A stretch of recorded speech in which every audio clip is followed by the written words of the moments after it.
Di sebuah taman kerajaan yang sangat indah, hiduplah sekawanan burung merak yang terkenal dengan kecantikan bulunya. Di antara mereka, ada seekor merak betina bernama Mora. Mora punya tubuh yang anggun dan gerakan yang lembut. Tapi ada satu hal yang membuat burang-burang lain selalu bingung. Mora hampir tidak pernah mengembangkan ekornya yang indah. Tidak seperti merak lainnya yang selalu siap memamerkan kemegahan bulu mereka, Mora lebih suka melipat ekornya dengan rapi. Salah satu merak yang paling sering memamerkan diri adalah Prima. Dengan ekor yang lebar dan berwarna-warni, Prima selalu menjadi pusat perhatian setiap kali ada pengunjung atau hewan lain yang lewat. Ia suka berputar-putar, membiarkan sinar matahari menyoroti setiap helai bulu indahnya. Suatu hari, Prima mendekati Mora dengan gaya angkuhnya. "Mora, kenapa kamu selalu melipat ekormu itu? Apa kamu malu?" tanyanya sambil melirik sinis. "Apakah ekormu kusam? Atau mungkin kamu tidak punya pola mata biru di bulumu seperti kami?" Mora hanya tersenyum lembut mendengar ejekan itu. Ia menjawab dengan tenang, "Ekorku baik-baik saja, Prima.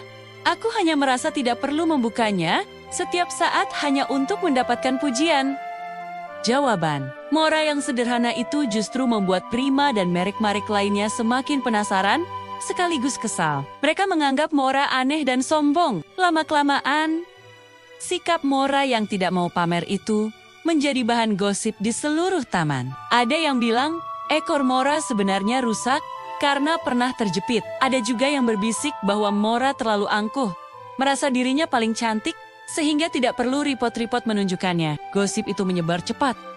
Bahkan burung pipit yang lincah dan kancil yang cerdik pun ikut bertonotania tentang rahasia di balik ekor Mora yang selalu terlipat. Suatu hari, Taman Kerajaan memutuskan untuk mengadakan sebuah acara besar bernama Pesta Warna. Dalam pesta ini, semua burung diminta untuk menunjukkan keindahan mereka di hadapan Raja Hutan, seekor singa bijaksana yang dihormati oleh seluruh penghuni hutan. Tentu saja, ini adalah kesempatan emas bagi Prima dan merak-merak lainnya. Mereka berlomba-lomba mengembangkan ekor mereka hingga terlihat seperti kipas raksasa yang berkilauan di bawah sinar matahari. Setiap gerakan mereka diiringi decak kagum dan tepuk tangan meriah dari para penonton. Sementara itu, di mana Mora, ia hanya duduk tenang di sudut taman dengan ekornya yang terlipat rapi seperti biasa. Ia tidak merasa iri sama sekali. Sebaliknya, ia merasa bahagia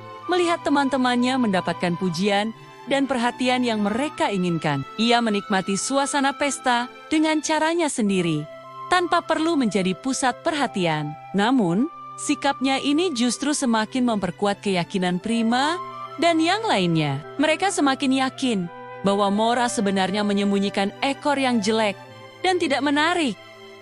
Mereka saling berbisik, "Lihat kan, Mora pasti tidak punya opo-opa untuk dipamerkan." Di dekat taman yang ramai itu, terdapat sebuah area hutan yang sangat rimbun dan gelap. Tempat itu jarang sekali dikunjungi, karena suasananya yang sedikit menyeramkan. Di dalam hutan gelap itu, ada sebuah goa kecil. Siang itu, seekor anak burung hantu bernama Piko sedang bersemangat belajar terbang untuk pertama kalinya. Namun karena matanya belum terbiasa dengan cahaya matahari yang terang, ia malah terbang ke arah yang salah dan masuk ke dalam goa. Malang bagi Piko, ia tersangkut di semak-semak berduri di bagian terdalam goa yang gelap gulita. Piko kecil sangat ketakutan. Ia menangis memanggil ibunya, tapi suaranya hanya bergema di dalam goa yang sunyi. Ia tidak bisa melihat jalan keluar sama sekali. Matanya yang seharusnya tajam di malam hari menjadi tidak berguna di dalam kegelapan total seperti itu. Kabar tentang Piko yang hilang pun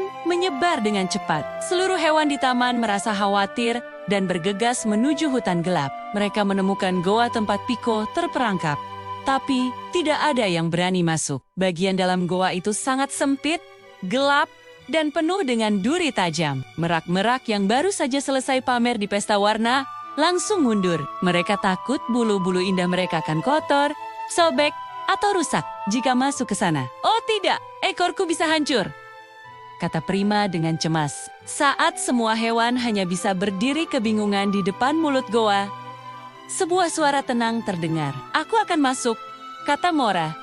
Semua mata langsung tertuju padanya.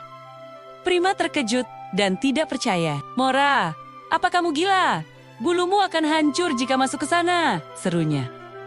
Tapi Mora tidak goyah. Dengan langkah mantap, ia berjalan memasuki goa yang gelap itu.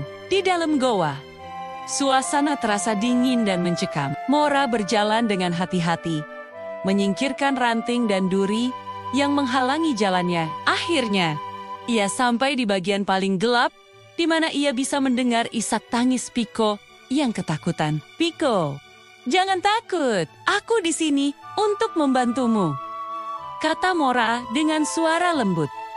Piko yang gemetar hanya bisa mencicit lirih. Ia masih sangat ketakutan dan tidak bisa melihat apapun. Mora tahu, ia harus memberikan harapan dan sedikit penerangan agar Piko tenang dan bisa melihat jalan. Tanpa ragu sedikit pun, untuk pertama kalinya di hadapan makhluk lain, Mora perlahan mengembangkan ekornya. Dan seketika, keajaiban terjadi. Goa yang tadinya gelap gulita itu langsung berubah menjadi pemandangan yang luar biasa indah. Cahaya matahari yang masuk dari sela-sela kecil di atap goa terpantul sempurna di setiap helai bulu ekor Mora. Ternyata, ekor Mora jauh lebih indah, lebih panjang, dan lebih berkilau daripada milik merak manapun di taman. Pola-pola mata di ekornya bersinar lembut seperti ribuan permata yang menyala dalam gelap, menciptakan spektrum warna pelangi yang menakjubkan. Piko kecil yang tadinya menangis, langsung terdiam terpana. Matanya berbinar melihat keindahan itu. "Wah, ada pelangi! Ada pelangi di dalam goa!" katanya dengan takjub. Rasa takutnya hilang seketika, digantikan oleh rasa aman dan kagum. Dengan bantuan pantulan cahaya lembut dari ekor Mora, Piko akhirnya bisa melihat celah di antara semak berduri dan menemukan jalan keluar. Ia pun terbang perlahan, mengikuti cahaya pelangi yang dipancarkan oleh Mora. Saat Mora keluar dari goa sambil menuntun Piko yang sudah aman, seluruh hewan di taman yang menunggu di luar terdiam membisu. Mereka melihat ekor Mora yang masih terbuka lebar, memancarkan keindahan yang belum pernah mereka saksikan sebelumnya. Cahayanya begitu lembut, namun sangat memesona. Setelah memastikan Piko aman bersama ibunya, Mora dengan tenang melipat kembali ekornya yang luar biasa itu. Prima menatap Mora dengan perasaan campur aduk antara kagum dan malu. Ia akhirnya sadar betapa salahnya ia selama ini. Dengan tulus, ia mendekati Mora dan berkata, "Maafkan aku, Mora. Ternyata ekormu adalah yang paling indah dari kami semua. Tapi kamu tidak menggunakannya untuk pamer, melainkan untuk menolong." Mora tersenyum hangat kepada Prima dan teman-temannya. "Kecantikan adalah sebuah hadiah, Prima," jawabnya bijak. "Tapi hadiah itu akan menjadi jauh lebih berarti jika kita gunakan di waktu yang tepat dan untuk alasan yang benar." Sejak hari itu, tidak ada lagi yang meremehkan Mora.